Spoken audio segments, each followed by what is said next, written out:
हो गया है मैनेजमेंट से बातचीत करने का, कॉर्पोरेट से बातचीत करने का, और इंडस्ट्री की बजट डिमांड में आज होगी जिंदल स्टेनलेस की बात, जो कि देश की लीडिंग स्टेनलेस स्टील मैन्युफैक्चरर कंपनियों में से एक है। FY24 में कंपनी का टर्नओवर $4.7 बिलियन रहा है। 2026 तक 4.2 मिलियन टन उत्पादन का लक्ष्य भी है। कंपनी के तिमाही नतीजे आ गए हैं, जिसमें तिमाही आधार पर आय में मामूली इजाफा देखने को मिला है, जबकि एबिटा करीब 2% बढ़ा है। और इतना ही नहीं, अगर हम देखें मुनाफा में तिमाही आधार पर करीब 7% का इजाफा देखने को मिला है। कंपनी की ग्रोथ आउटलुक समेत स्टील इंपोर्ट डंपिंग से पड़ रहे असर पर हम बात करेंगे। हमारे साथ जुड़ गए हैं जिंदल स्टेनलेस के ग्रुप CFO अनुराग मंत्री। अनुराग जी, आपका बहुत बहुत स्वागत है हमारी इस बेहद खास पेशकश में। तो क्लियरली बजट एक्सपेक्टेशंस पर तो हम बातचीत करेंगे ही आपसे, लेकिन चलिए यहाँ पे डिमांड का जो माहौल है उस पर हम बात करते हैं, डोमेस्टिक्स को लेकर भी और साथ ही एक्सपोर्ट के लिहाज से भी। किस तरह से यहाँ पर अगर हम एक्सपोर्ट का एक हिस्सा देखें टोटल सेल्स का, जो कि हमें पिछले कुछ तिमाहियों में गिरता हुआ दिखाई दे रहा है, अब पैन आउट होता हुआ आपको दिखाई दे रहा है, क्या कहेंगे आप? तो कविता, जैसे आपने कहा कि एक्सपोर्ट एक्चुअली मार्केट में अभी थोड़ी स्लो डाउन है। और अगर हम 9 महीने के रिजल्ट्स के हिसाब से देखें तो एक्सपोर्ट 26% गिरे हैं हमारे। तो अगर 9 महीने जो इस साल के हैं वर्सेज 9 महीने 9 मंथ ऑफ FY24, ऑलमोस्ट 26% का डाउनवर्ड ट्रेंड है इन एक्सपोर्ट। लेकिन हमने डोमेस्टिक मार्केट में हमने 14% की एक अच्छी ग्रोथ दी है। तो उसके चलते ओवरऑल अगर हम देखेंगे 9 महीने में हम अपने वॉल्यूम स्टिल 8% बढ़ा पाए हैं। और जो हमारी एक्सपेक्टेशन है कि अभी एक क्वार्टर और बाकी है, तो इस साल भी हम अराउंड 9% की वॉल्यूम ग्रोथ दे पाएंगे। तो विच विल, इसका मतलब ये होगा कि लास्ट अगर मैं 23 से देखूं तो लास्ट 2 साल में 16% CAGR वॉल्यूम ग्रोथ है, जो इट्स आई वुड से कि फ्रॉम मार्केट पर्सपेक्टिव और फ्रॉम आवर बिजनेस पर्सपेक्टिव, कि जो जियो पॉलिटिकल चैलेंजेस थे, जो इतनी सारे वॉर, वेस्ट एशिया वॉर हुई, यूक्रेन वॉर हुई, जो समुद्री भाड़ा बढ़ा, उसके चलते हम 16% CAGR जो हमने लास्ट 2 साल में दे पाएंगे, वो एक अच्छा ट्रैक्शन है in terms of our product line. Now overall अगर आप मैं मार्जिन्स की बात करूं तो हमारा जो टारगेट है कि JSL और JUSL जो एक हमारी 100% सब्सिडरी है, उसको मिला के जो हमारा इस साल का हम जो टारगेट कर रहे हैं 20,000 रुपये EBITDA पर टन का टारगेट कर रहे हैं। वो भी काफी, अगर मैं बोलूं ऑलमोस्ट, जो अगर हमारी जो लास्ट क्वार्टर की गाइडेंस थी उसके ऑलमोस्ट 95% की रेंज में है। तो बहुत वॉल्यूम वाइज एंड EBITDA पर टन वाइज हम जो लास्ट जो क्वार्टर की गाइडेंस थी उसके 95% की रेंज में हम क्लोज कर पाएंगे ये। लेकिन जो आपने कहा कि जो डोमेस्टिक मार्केट में डंपिंग हो रही है वो एक बड़ा चैलेंज है। तो उसके लिए एक बहुत क्लियरली जरूरत है कि ताकि एक मैन्युफैक्चरिंग में नया इन्वेस्टमेंट हो इंडिया में, छोटे मैन्युफैक्चरिंग प्लेयर भी एक बड़े ग्रोथ की तरफ बढ़े। तो उसके लिए एक जो इंडस्ट्री की डिमांड है, वो क्लियरली है कि दैट 25% का एक सेफ गार्ड प्रोटेक्शन दिया जाए इंडस्ट्री को, जो क्लियरली, ताकि लेवल प्लेइंग फील्ड क्रिएट हो सके, जो चाइना से जो नॉन लेवल प्लेइंग इंपोर्ट्स आ रहे हैं। बिल्कुल बिल्कुल। अनुराग, एक और चीज़ जो मुझे आपसे समझनी थी, यहाँ पर गाइडेंस एक बार FY25 के लिए कट किया गया है, लेकिन अब यहाँ पर वॉल्यूम ग्रोथ की अगर हम बात करें, इस पर किस तरह से काम किया जा रहा है FY25 को लेकर? तो वॉल्यूम ग्रोथ में अगर आपने देखा होगा तो मैंने, अगर मैं 9 मंथ के बेस पे देखूं तो स्टिल हमने 8% की वॉल्यूम ग्रोथ दी है। लास्ट क्वार्टर भी अगर हम देखें, Q3 में भी क्वार्टर ऑन क्वार्टर हमारी वॉल्यूम ग्रोथ रही है, और जो Q4 भी उसी लाइन में एक्सपेक्टेड है। तो उसके चलते जो मैं देख रहा हूँ कि अगर आपको ध्यान होगा तो हमारी गाइडेंस थी अराउंड 10-12% वॉल्यूम ग्रोथ की लास्ट टाइम। हम इस बार भी 9% के आसपास अचीव कर पाएंगे, मे बी 10% पे भी जा सकते हैं, लेकिन 9% अभी जो हम गाइडेंस है हमारी कि 9% हम अचीव कर पाएंगे।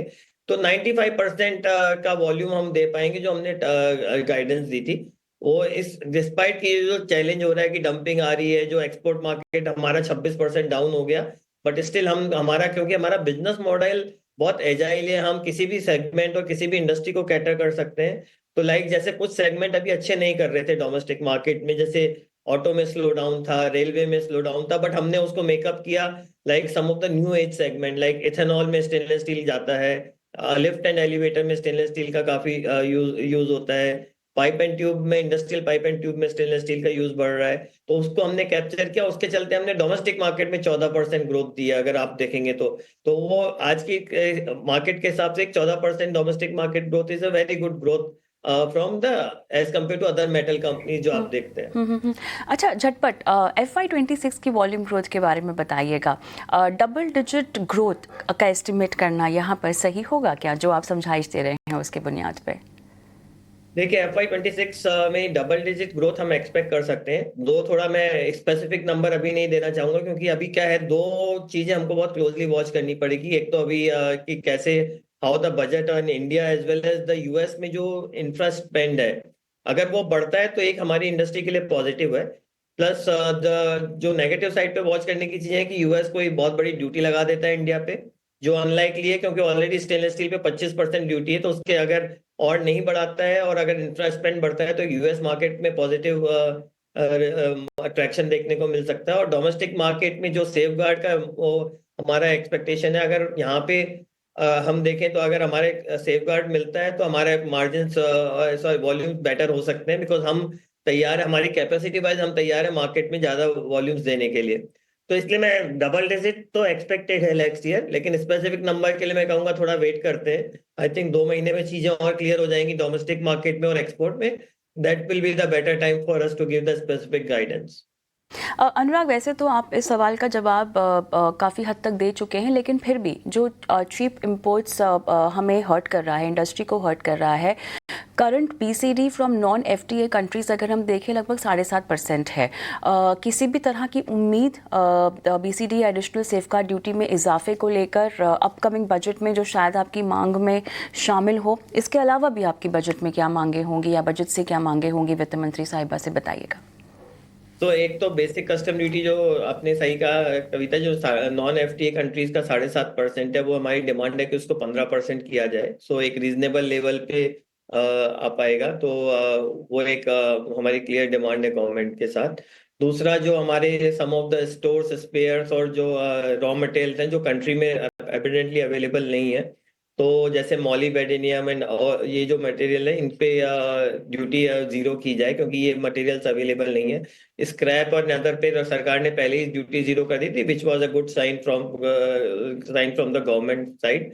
और एक जो कैथोड ग्रेफाइट इलेक्ट्रोड हमारे प्रोडक्शन में यूज होते हैं इलेक्ट्रिक आर्क फर्नेस में, उस पे भी ड्यूटी का जीरो करने की हमारी डिमांड है कि ताकि हम आप एक मोर कॉस्ट एफिशिएंसी तरीके से हम स्टेनलेस स्टील दे सकें फॉर इंडियन मार्केट के लिए as well as the export market के लिए। तो ग्रेफाइट इलेक्ट्रोड पे भी ड्यूटी जीरो करने की हमारी एक डिमांड है। और राइट अनुराग, चलिए, हमारे साथ आपने समय निकाला बातचीत के लिए, तमाम सवालों के जवाब दिए, आपका बहुत बहुत धन्यवाद। हम चाहते हैं कि धातु क्षेत्र पर थोड़ी सी बात कर ली जाए और साथ ही इस पूरे क्षेत्र की कंपनियों को बजट से क्या उम्मीदें होंगी। हमने अनुराग मंत्री की बातचीत सुनी जिंदल स्टेनलेस से, लेकिन उसके अलावा आपकी एनालिसिस क्या कहती है? तो कविता, दिक्कत एक सबसे बड़ी जो कि जिंदल स्टेनलेस के मैनेजमेंट ने बताई वो है प्रतिस्पर्धा और जिस प्रकार से डंपिंग होती है। इस क्षेत्र को लेकर के सरकार ने पहले भी नीतियों में बदलाव किया था, जहां पर एंटी डंपिंग ड्यूटी और इंपोर्ट को लेकर के इजाफे किए थे, ताकि भारत में स्थापित धातु बनाने वाली कंपनियों को एक ऐसा स्तर मिले जहां पर प्रतिस्पर्धा उनके लिए ज्यादा बड़ी मुसीबत का कारण ना हो।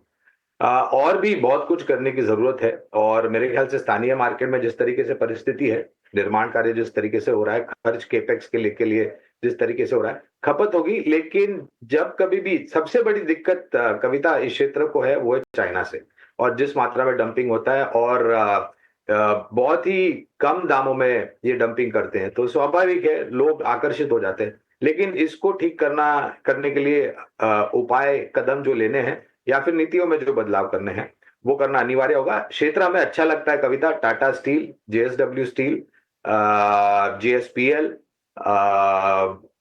हिंडाल्को, वेदांता जैसी जो कंपनियां हैं, वहां पर बुनियादी तर्क के आधार पर हमारी खरीदारी की राय रही है।